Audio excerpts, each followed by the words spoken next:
अपने बल से मोह नाश कर भूत भविष्यत वर्तमान के कर्म बंध से भिन्न लगे आत्मा सदा विराजित विरहित कर्म कलंक पंक से देव शाश्वत शुद्ध नयातम आत्म की अनुभूति करी जो वही है ज्ञानानुभूति आत्मा में आत्म को निश्चय करके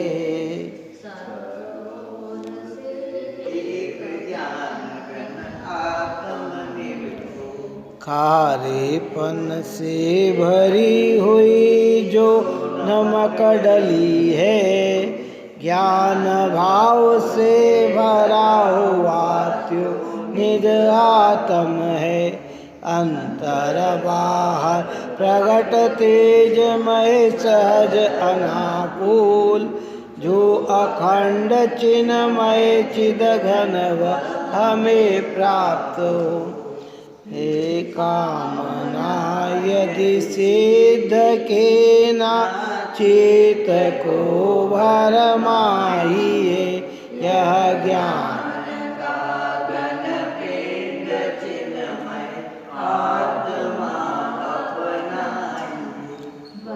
साध्य साधक भाव में एक एक को ही ध्याइए अर आप भी पर्याय में मेचक कहा है आत्मा दृढ़ ज्ञान अर चरण से एक निज परमात्मा बस एक अमेचक स्वयं से परमानसी मेचक अमेचक एक ही क्षण में आहा यह अलौकिक मर्म भेदी वाक्य जिनवर ने कहा आत्मा है एक यद्यपि किंतु नए व्यवहार से ते रूपता धारण करे सत ज्ञान दर्शन चरण से बस इसलिए मेचक कहा है आत्मा जिन मार्ग में कर इसे जाने बिना जगत जन आत्मा मेचक कहा है यद्यपि व्यवहार से किंतु अमेच है अमेचक परमार्थ से हे प्रगट ज्ञायक ज्योतिमय व एक है भूतार्थ से हे शुद्ध एकाकर पर से भिन्न है परमार्थ से मेचक अमेचक आत्मा के चिंतवन से लाभ क्या बस करो अब तो इन विकल्पों से तुम्हें है साध्य क्या हो साध्य सिद्धि एक बस सद ज्ञान दर्शन चरण से पथ अन्य कोई है नहीं जिससे बचे संसरण से त्रिरूपता को प्राप्त है पर नाथ जे एकात्व को या शुद्ध निर्मल आत्म ज्योति प्राप्त है जो स्वयं को अनुभव करे हम सतत ही चैतन्यमय उस ज्योति को, क्योंकि उसके बिना जग में साध्य की सिद्धि जैसे भी हो सतत अन्य के उपदेशों से वेद ज्ञान मूलक अविचल अनुभूति हुई।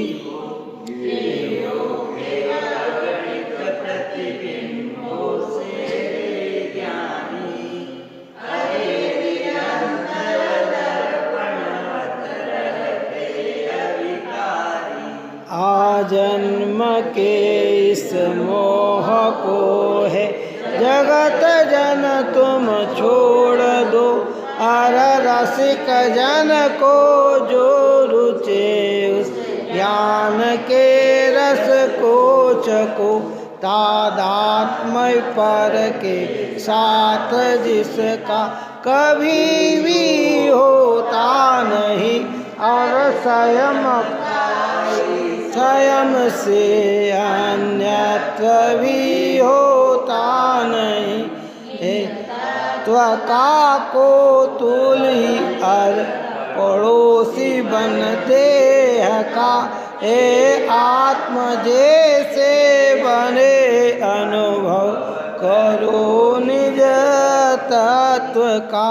जब भिन्न पर से सुशोभित लग स्वयं को, तब शीघ्र ही तुम छोड़ दोगे देह के एकत्व के इस मोह को। लोक मानस रूप से रति तेज अपने तेज से, जो हरे निर्मल करे दस कांतिमय तन तेज से, जो दिव्य ध्वनि से भाव्य जन के कान में अमृत भरे, उन सहस अटलाक्षण सहित जिन सूर्य को वंदन करे। प्रकार से कवलित किया जिस नगर के आकाश को, अरे गोल गरी खाई से पी लिया पाताल को। सब भूमि तल को ग्रस लिया उपवनों के सौंदर्य से, अद्भुत अनुपम अलग ही है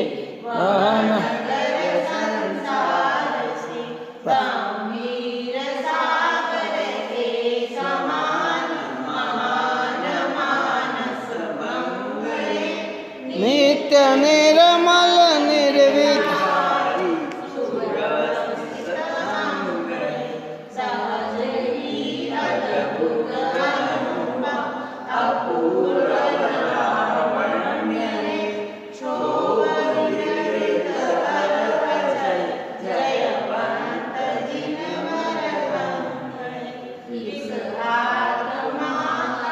देह का एकत्व है व्यवहार से, यह शरीर आश्रित स्तवन भी इसीलिए व्यवहार से।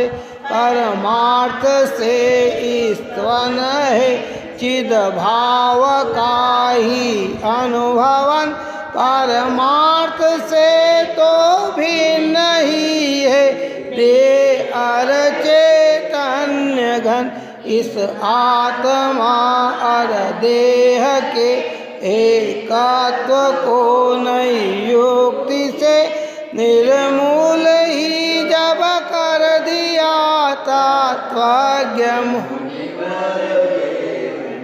यदि भावना है भव्य तो फिर क्यों नहीं सद्बोध हो, भावोलसित आत्मार्थियों को पर भाव के परित्याग की दृष्टि पुरानी न पड़े अर्थ बतल कहे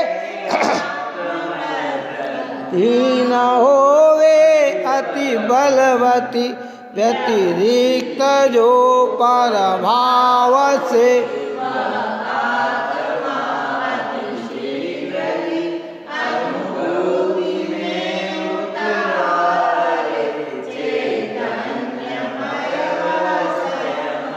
सब ओर से चैतन्यमय निज भाव से भरपूर हूँ मैं स्वयं ही इस लोक में निज भाव का अनुभव करूँ यह मोह मेरा कुछ नहीं चैतन्य का धन पिंड हूँ शुद्ध चिदगन महानिधि में स्वयं एक अखंड हूँ।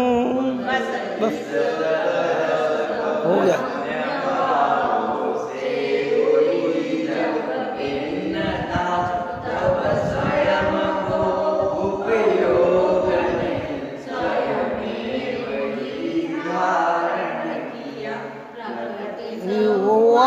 परमार्थ अरद्रग ज्ञान व्रत परिणत हुआ तब आत्मा के भाग में आत्म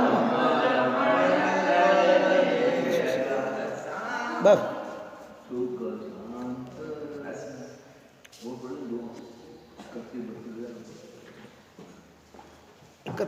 ठीक है।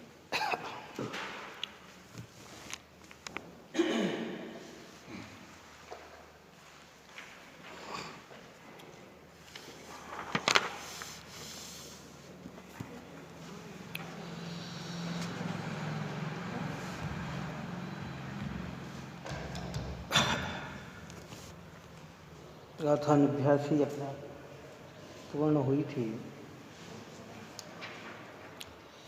स्पष्ट का दृष्टांत देकर आचार्य भगवान ने समझाया था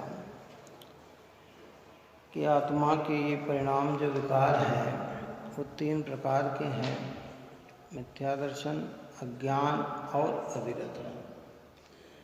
कब के हैं कि अनादि के हैं।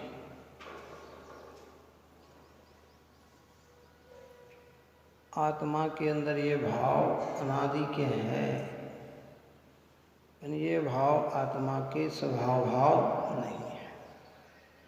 ज्ञान भी आत्मा के साथ अनादि का है, पर ज्ञान आत्मा का स्वभाव है। मिथ्या दर्शन आदि आत्मा के स्वभाव भाव नहीं है, ये विकृति है। जैसे सोना और मिट्टी खान में शुरू से ही है, क्या है? पर मिट्टी का स्वभाव अलग है और स्वर्ण का स्वभाव अलग है। ऐसे रागादि भाव और कर्म और ज्ञान जीव के साथ अनादि से संबंध है, एक क्षेत्र हुआ संबंध है। कर्म और आत्मा में तो स्पष्टता भिन्नता है, 2 द्रव्य की भिन्नता है। और मिथ्या दर्शन अज्ञान और असंयम अविरत के भाव में और आत्मा के अंदर स्वभाव और विभाव का भेदता है।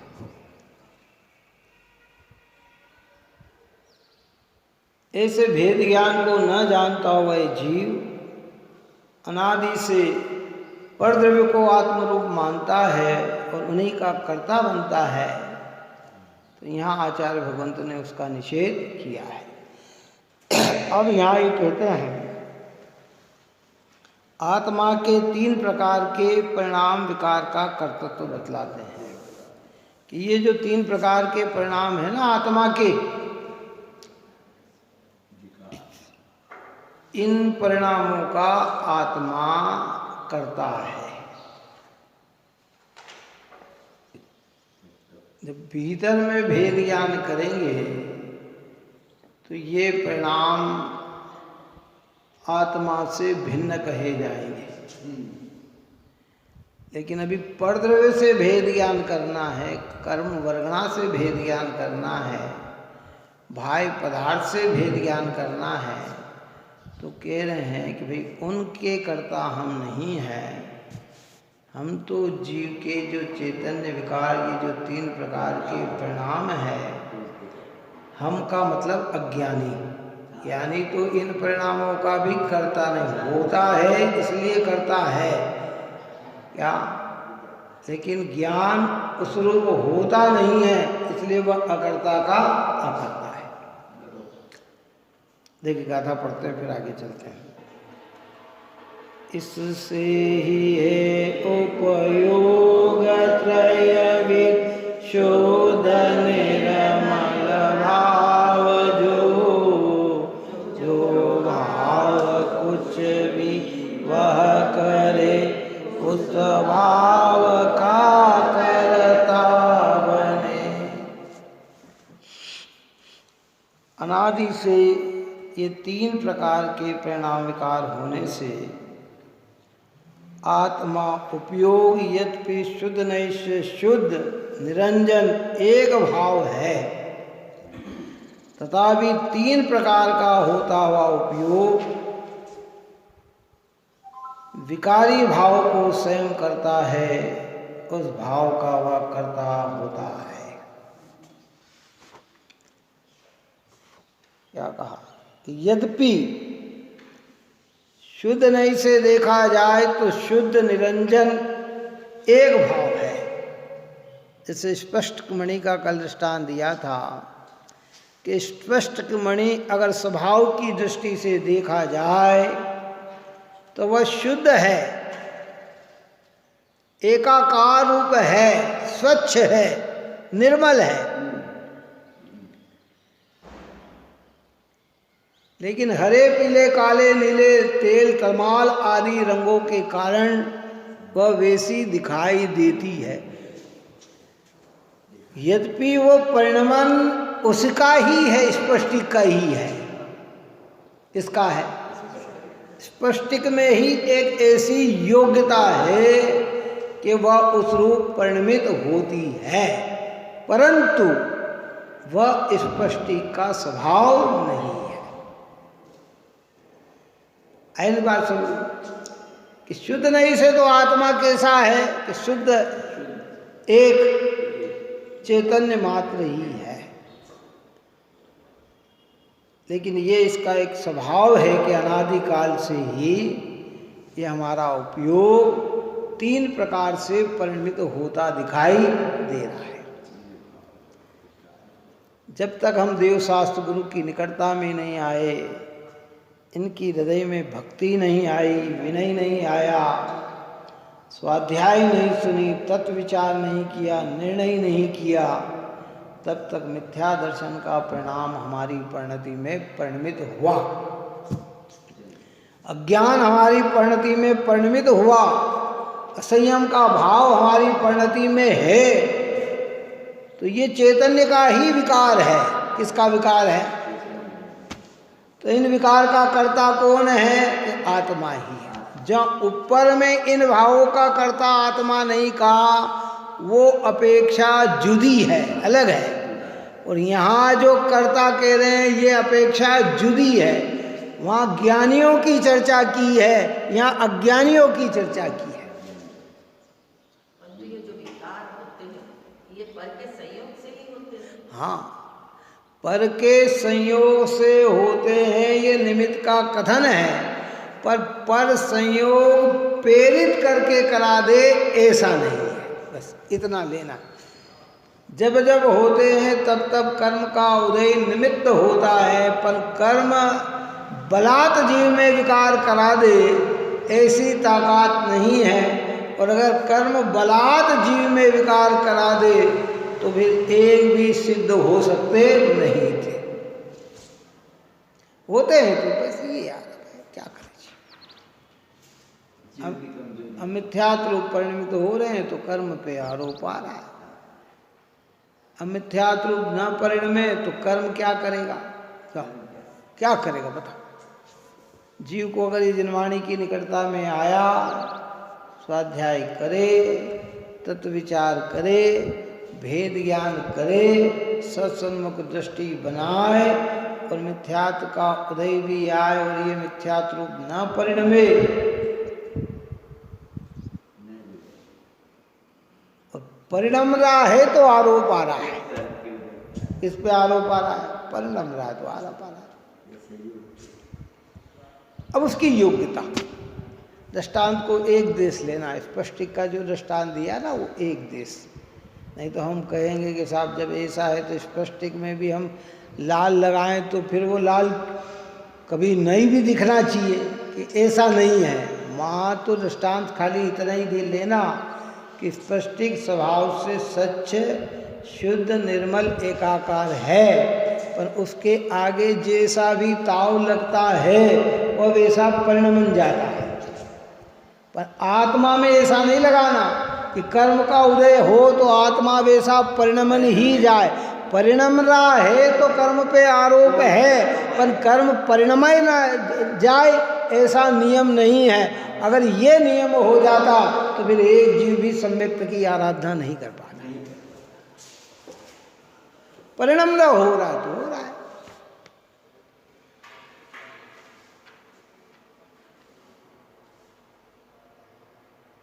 ये वस्तु की व्यवस्था। 4 जने आप, हम 6 जने हम बैठे हुए हैं, एक विचार कर रहे हैं, बात कर रहे हैं, चिंतन कर रहे हैं, इतने में कोई व्यक्ति आया, दर्शन कर रहा, उसने ढंग से दर्शन नहीं किए हो, ढोक नहीं दिया हो, तो 6 को विकल्प आए जरूरी नहीं है। कितना किसी को आ जाए और किसी को ना आए। कोई ये भी विकल्प आ सकता है कि अरे देखो इतने पवित्र परमात्मा के निकट आकर इस जीव को विनय करना भी याद नहीं कि भगवान का विनय कैसे किया जाए।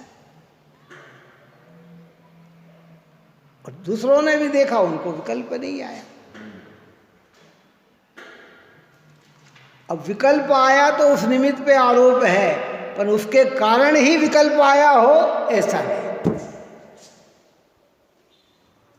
कर्म के उदय होने पर मिथ्यात्वादी के भाव होते हैं, ये निमित्त नैमित्तिक संबंध है, पर उदय होने पर भाव होए ये जरूरी नहीं है। सिद्धांत का कैसा लगाना, जैसे कहा ना वीतरागता ही धर्म है, ये सिद्धांत है। क्या ये सिद्धांत है। अहिंसा ही परमो धर्म है, ये सिद्धांत है। क्या है? ये सिद्धांत है। एक द्रव्य दूसरे द्रव्य का कर्ता नहीं है, ये सिद्धांत है। क्या? सम्यक दर्शन से ही धर्म की शुरुआत होती है, ये सिद्धांत है। अब ये बात किस पे लागू पड़ती है और किस पे लागू नहीं पड़ती है, बताओ। कहाँ लागू पड़ती है और कहाँ लागू नहीं पड़ती, ये बताओ। फिर ध्यान से सुन लेना, बहुत सोच के विचारना इस बात पे। एक द्रव्य दूसरे द्रव्य का कर्ता नहीं, ये सिद्धांत है। अब ये किस पे लागू पड़ता और किस पे लागू नहीं पड़ता? अहिंसा ही परमो धर्म है, किस पे लागू पड़ता और किस पे लागू नहीं पड़ता? वीतरागता ही धर्म है, किस पे लागू पड़ता और किस पे लागू नहीं पड़ता? सम्यक दर्शन से ही धर्म की शुरुआत होती है, किस पे लागू पड़ता और किस पे लागू नहीं पड़ता? और कब पड़ता है और कब नहीं पड़ता? किस क्षेत्र में पड़ता है और किस क्षेत्र में नहीं पड़ता? ये विचार करो, बोलो।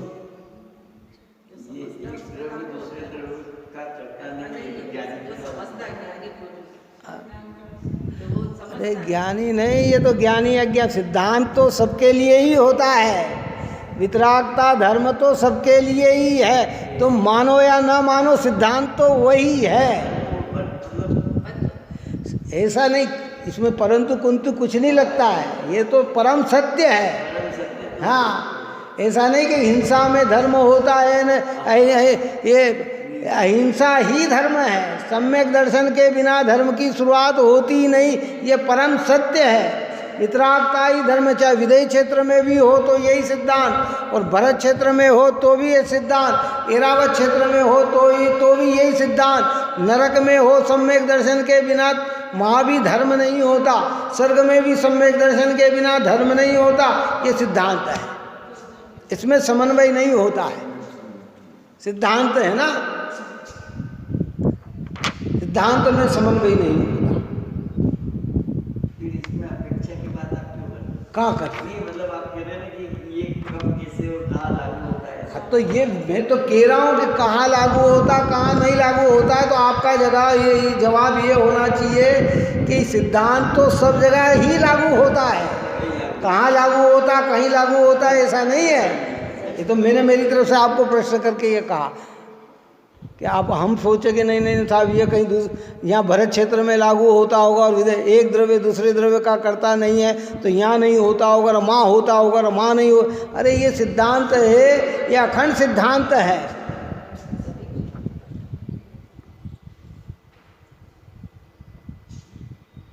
इसमें कुछ भी किंतु परंतु कुछ भी नहीं है। सत्य जब जब जीव राग देश करेगा तो अपनी अज्ञानता से ही करेगा, कर्म करा दे ऐसा नहीं है। अब चाहे वो एकेंद्रीय हो, चाहे विकलेंद्रीय हो, चाहे सकलेंद्रीय हो, चाहे स्वाध्याय वाला हो, चाहे बिना स्वाध्याय वाला हो, चाहे समझता हो चाहे नहीं समझता हो, वो राग देश कर रहा है तो अपने अज्ञान से ही कर रहा है, वो कर्म के कारण नहीं कर रहा है। और राग देश में कौन परिणमित हुआ कि जीव ही परिणमित हुआ। अब हम कहते साहब ये नहीं समझता इसलिए राग देश कर रहा है, कि वो नहीं समझता है तो वो नहीं समझना ही तो क्या, और समझते हुए भी राग देश कर रहा है तो भी वो अज्ञान रूप ही परिणमित हो रहा है। बात ही समझ में नहीं। जब जब बात नियम और सिद्धांत की आ जाती है तो वो किसी पे नहीं लगते, वो सर्व पे लगते, सर्वकालीन।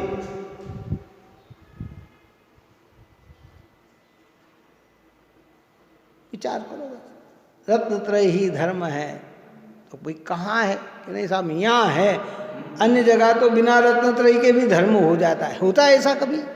क्यों है? नहीं सब कांजी स्वामी के मार्ग में तो रत्नत्रयी धर्म है और अन्य जगह बिना रत्नत्रयी के भी धर्म हो जाता है। तो कि तुम मान लो तुम्हारी अज्ञानता है पर होता नहीं है, और बिना रत्नत्रयी के धर्म और धर्मात्मा हो जाते तो सिद्धालय में सभी आत्मा विराजमान होती, कोई यहाँ संसार में नहीं रहता, सब मोक्ष चले गए होते। होगा तो यही होगा जब सिद्धांत की बात की जाए। अब एक समाज में जैसे कोई नियम लगाया, नियम है तो वो किस पे लागू पड़ता है? सब पे पड़ता है ना। और कब पड़ता है? सुबह पड़ता है, शाम को नहीं। पर्व में पड़ता, अपर्व में नहीं। अरे ये जब नियम बनाया तो वो नियम, भले उस नियम को न माने वो बात अलग है, लेकिन जो नियम बन के आया है वो कैसा है कि वो तो सर्वकालीन है और सर्व जीवों समाज के हर व्यक्ति पे है। ऐसे ये वस्तु व्यवस्था है भाई। कर्म हमें राग देश करा दे, परद्रव्य हमें राग देश करा दे, नहीं, ये हमारे ही चैतन्य का विकार है। किसका है? तो इसका कर्ता कौन है? कि हम जीव।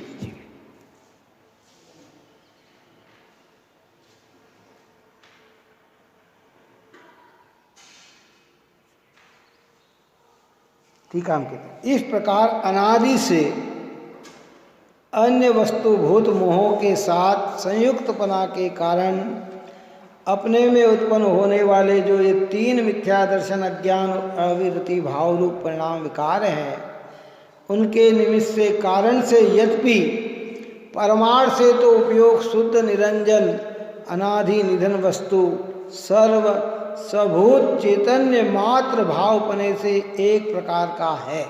ये स्वभाव की दृष्टि से तो आत्मा ऐसा है। क्या कहा?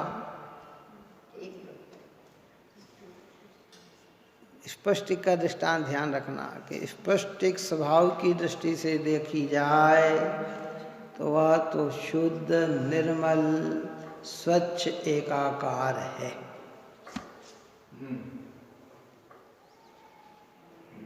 वो एकाकार है।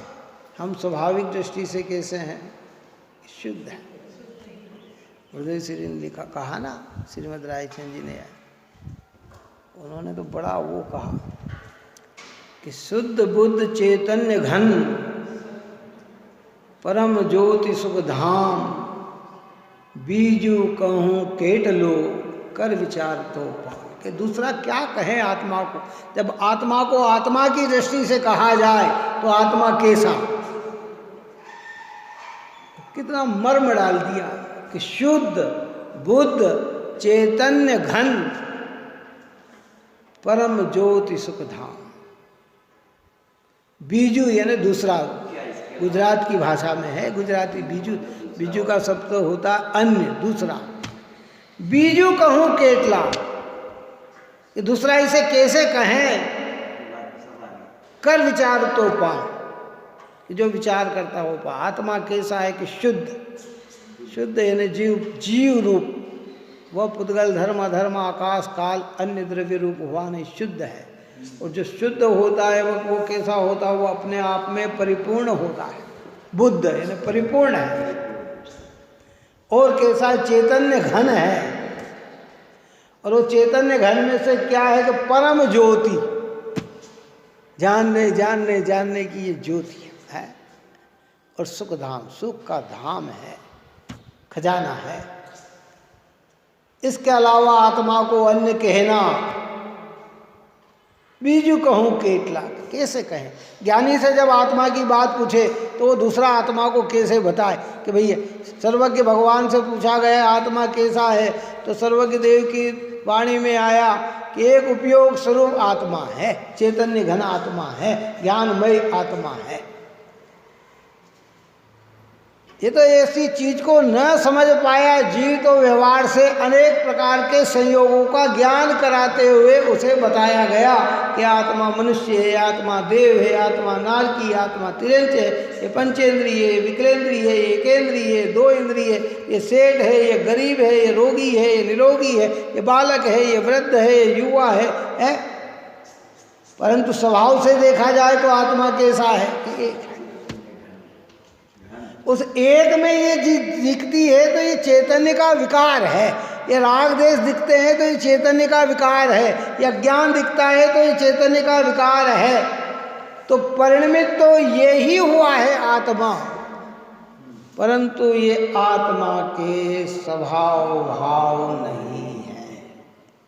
हुए हैं इसलिए करता है, परंतु ये स्वभाव, जैसे वह हरी दिख रही है स्पष्ट बनी, तो स्पष्ट की ही परिणमी है, ये उसमें योग्यता है, पर हरापन उसका स्वभाव नहीं है। स्वभाव उसका क्या है, स्वच्छ है, निर्मल है। ऐसे आप और हमारा स्वभाव निर्मल, एक ज्ञायक भाव है, ज्ञायक भाव है, ज्ञायक भाव है। अभी हमें ये सिद्ध करना है, देखो बहुत ध्यान से समझ लेना, बार बार ये चर्चा नहीं निकलती। ऊपर भी अपन कहते आए हैं कि जिनने राग को, द्वेष को, अज्ञान को सर्वथा पुद्गल का मानकर जीव को अकर्ता सिद्ध किया और अपने अंदर भ्रमणा बढ़ाई है, उस जीव की भ्रमणा निकाल रहे हैं कि अभी ये राग देश के परिणाम चैतन्य की परिणति में होने से चैतन्य ही इसका करता है, और जो करता है वही भोगता है। नहीं करता हूँ, हाँ, ज्ञान। और जो इसको स्वभाव मानकर रुक जाता है कि यही मेरा, मैं करता हूँ तो यही मेरा स्वभाव है, तो उसे वो पहली वाली बात कहते हैं कि तेरा स्वभाव नहीं है, ये जो विकार आया है ये कर। अब वो हरापन उसने स्पष्टिक का ही स्वभाव मान लिया, वो लालपना उस स्पष्टिक का ही स्वभाव मान लिया, वो पीलापन, नीलापन, केलापन, तमेलपन जो भी ऊपर ये उस, तो उसे कहते कि नहीं नहीं नहीं भाई, ये स्पष्टिक का स्वभाव नहीं है, ये जो लाल दिख रहा है ना, ये स्पष्टिक का नहीं है, ये तो लाल कलर का लाल है, ये लालताओं का लाल है। ये राग देश मोह जो आत्मा में दिख रहे हैं ना, ये तेरे स्वभाव नहीं है, ये तो कर्म के भाव हैं। तो ऊपर की इस दृष्टि से कर्म के का कहा और यहाँ परिणमित हो रहा है, इसलिए इसका आत्मा कहा। तो इन भावों का कर्ता कौन है कि मैं स्वयं हूँ। स्वच्छंदता का भी निषेध कर दिया और निमित्त नैमित्तिक के संबंध को भी बता दिया। एक परिणति है जी। अब स्वभाव को ही बता दिया कि नहीं, स्वभाव तो ऐसा है। स्पष्टि का स्वभाव तो सच निर्मल एकाकार है। आत्मा का स्वभाव कैसा है, इसलिए जब जब हम आत्मा की आत्मपने से चर्चा करते हैं तो राग देश मोह से चर्चा नहीं करते हैं।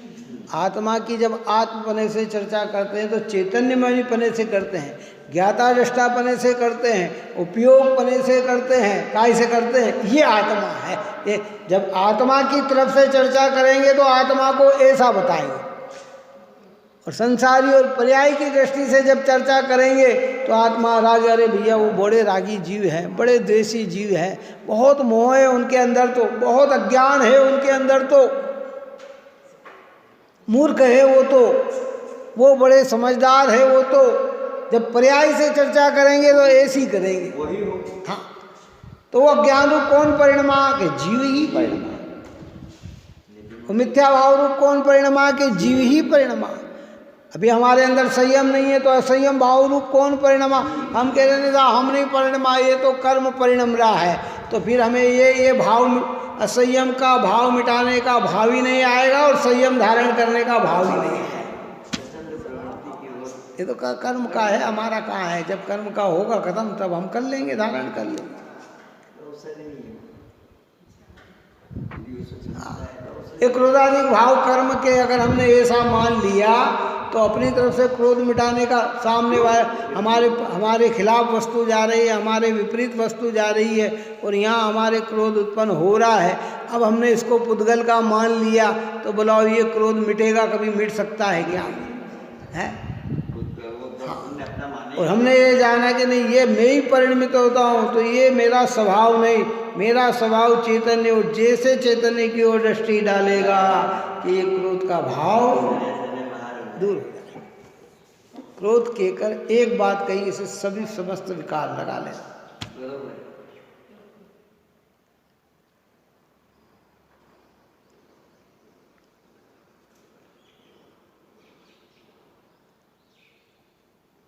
अपनी परिणति में हो रहे हैं इसलिए करता है। तथापि अशुद्ध साजन अनेक भावता को प्राप्त होता और तीन प्रकार का होकर संयम अज्ञानी होता हुआ कर्तत्व को प्राप्त विकार रूप परिणमित होकर जिस जिस भाव को अपना करता है उन भावों का वो उपयोग करता होता है। उपयोग यानी वो आत्मा करता होता है। अकर्ता कहा वो अलग दृष्टि और कर्ता कहा वो अलग दृष्टि। अकर्ता कहा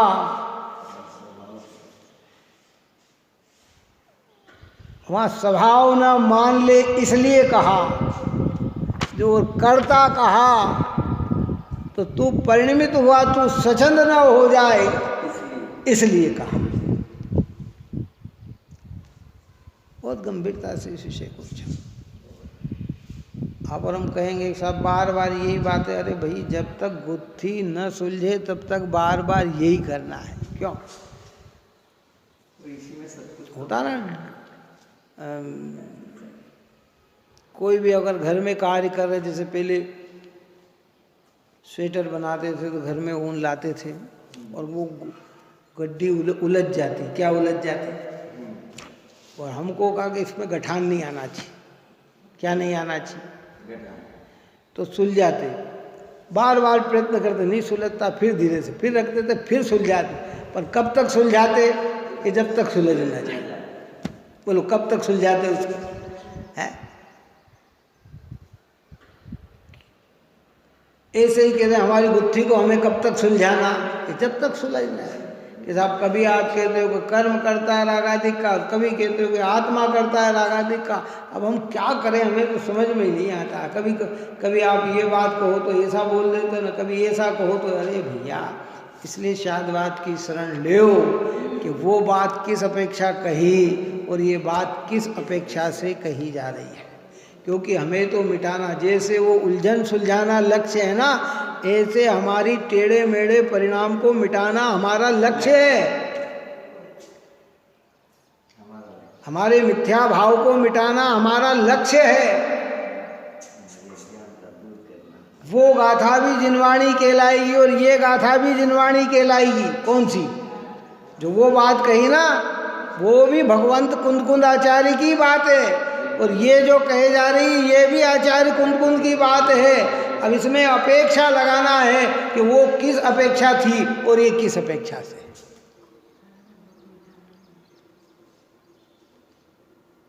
अरे साहब, आपके अंदर बहुत परिणाम खोटे आ जा रहे भैया, ये तो सब कर्म का अपना काम थोड़ी है। अरे ऐसा नहीं बोलना।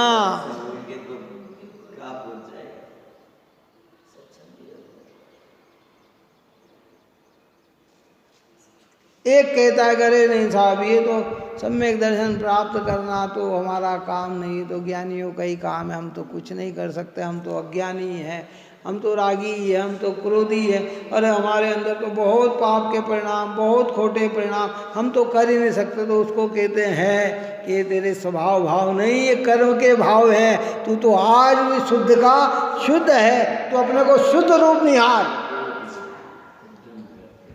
और दूसरा कह रहा कि नहीं साहब मैं तो शुद्ध हूँ, ये भाव ने मेरे को छुआ ही नहीं और इन भावों में ही परिणमित हो रहा है। तो उसको कह रहे हैं कि ये तेरा ही विकार है,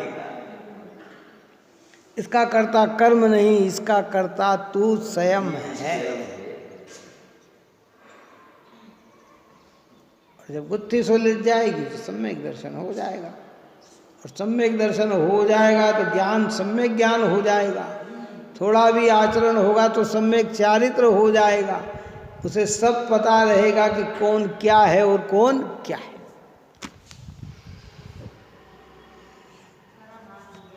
विचार तो करना पड़ेगा इन सब बातों का। क्या भावार्थ में पहले कहा था कि जो परिणमित होता है सो करता है। यहाँ ज्ञान रूप होकर उपयोग परिणमित हुआ, इसलिए जिस भाव रूप यह परिणमित हुआ उस भाव का उसे कर्ता कहा। इस प्रकार उपयोग को करता जानना चाहिए। यद्यपि शुद्ध द्रव्यार्थिक नहीं से आत्मा करता नहीं है। देखो बिल्कुल स्पष्ट किया जा रहा है, समझ लो इस बात। शुद्ध द्रव्यार्थिक नहीं की दृष्टि से मतलब जब एक चैतन्य भाव को मुख्य करके कहा जाए तो इनका कर्ता जीव नहीं है, जो ऊपर की गाथाओं में अपन पढ़ के आए हुए हैं। तथापि उपयोग और आत्मा एक वस्तु होने से अशुद्ध द्रव्यार्थिक नहीं से आत्मा को भी कर्ता कहा जाता है। अज्ञान दशा में राग देश मोह के कर्ता हम ही हैं, और ज्ञान दशा प्रकट हो जाने पर इन राग देश के कर्ता हम नहीं हैं। हम तो राग देश मोह को जानने वाले हैं।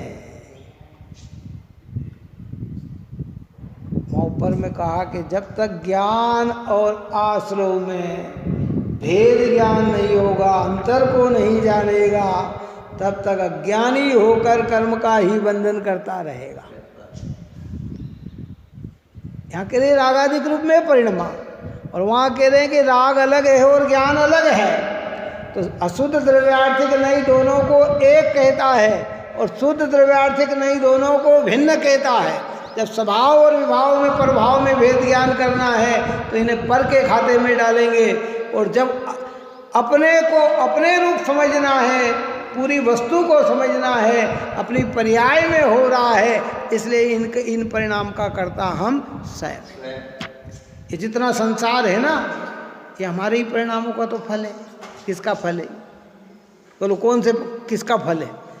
चाहे आज हम मनुष्य बन गए, सब कुछ मिल गया, न मिल रहा हो, कई जीवों के पास खाने का नहीं हो, पहनने का नहीं हो, रहने का नहीं हो, है क्या दे? ये सब कर्म की प्रकृति। एक क्षण कितनी देर लगती है भाई। सुबह की घटना, घूम रहा था, है? 2 कबूतर ऊपर आके वहाँ गेट के ऊपर उड़ के जा रहे हों, वो तार से टकराए, करंट तो है उसमें, दोनों को जो करंट लगा दोनों गिरे नीचे। कहा बस 2 कदम आगे वो गिरे, इधर या पीछे, और 2 कदम आगे गिरे दोनों। मैं बोलूं इतने में वो हमारा कुत्ता, हमारा का मतलब कॉलोनी में, और टोनी, वो एक को मुंह में पकड़ कर भाग गया।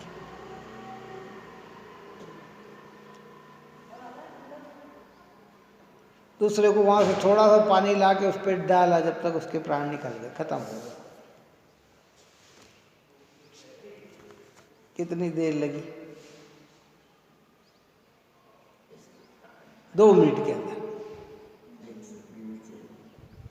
तो जगत की व्यवस्था, कर्म के उदय का निमित्त नैमित्तिक संबंध,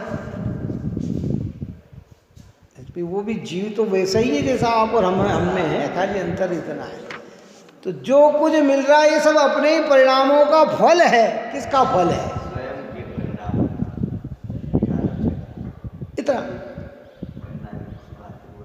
वो मतलब 1 कदम की दूरी पे एकदम झपट्टा मार के ले गया, मतलब समझ लो आप के उस जीव की, और फिर मैं पीछे पत्थर फेंक भागा भी सही, लेकिन उसने छोड़ा नहीं जब तक तो वो ले गया।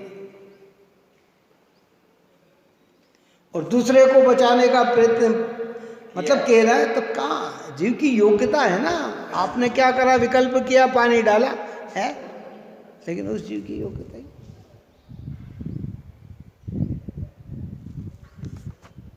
एक झटके। ये तो तिरंजों की ऐसी एक नहीं, लाखों करोड़ों घटना प्रति पल और प्रति समय हो रही है। कितनी हो रही है? 1-2 घटना नहीं हो रही है। ये तो हमें आंखों, हम होती भी है तो कभी ओंझल कर देते हैं, गौर नहीं करते हैं क्या? ऐसे मनुष्यों में भी पूरे विश्व में ऐसी घटना ढेरों हो रही है। कहीं आग में जल रहा है, तो कोई करंट से मर रहा है, तो कोई एक्सीडेंट से मर रहा है, तो कोई बम से मर रहा है, ये हो रही है। तो ये किसके परिणामों का फल है? तो ये विकार परिणाम किसके हो गए? ये जीव के हो गए। जीव कर्ता और जीव भोक्ता। शुद्ध नहीं की दृष्टि से कहेंगे तो ज्ञानी एक ज्ञान मात्र की अनुभूति में राग के भी करता नहीं, वो राग के भी भोगता नहीं, वो तो ज्ञान के ही करता है और ज्ञान के ही भोगता। मिथ्या भावना पूरी निकालो भाई, धीरे धीरे। देखो है ना, ये प्रकरण निकल जाते हैं ना, लौट के नहीं आता। ये तो कुंद आचार्य की इस समय सार में इतनी विशेषता रही है कि हर कुछ गाथा के बाद फिर पुरानी बात को लेके रिपीट करते हैं। कितनी बार चलते चलते फिर कहते हैं, क्योंकि उनका उद्देश्य सिर्फ एक यही है कि जीव भ्रम में न रहे, भ्रम मिटाए। क्या उद्देश्य है? कि भ्रम में सच्चा निर्णय करता चला जाए, और पक्का निर्णय हो गया कि कार्य की सिद्धि हो जाएगी। इस प्रकार की चर्चा यहाँ की है। आगे और अपना इस विषय पे चर्चा चलेगी। आप और हम सभी जीव निरंतर भेद ज्ञान में प्रवृत्त होते हुए शुद्धात्म तत्व का अनुभव करें, यह मंगल भावना।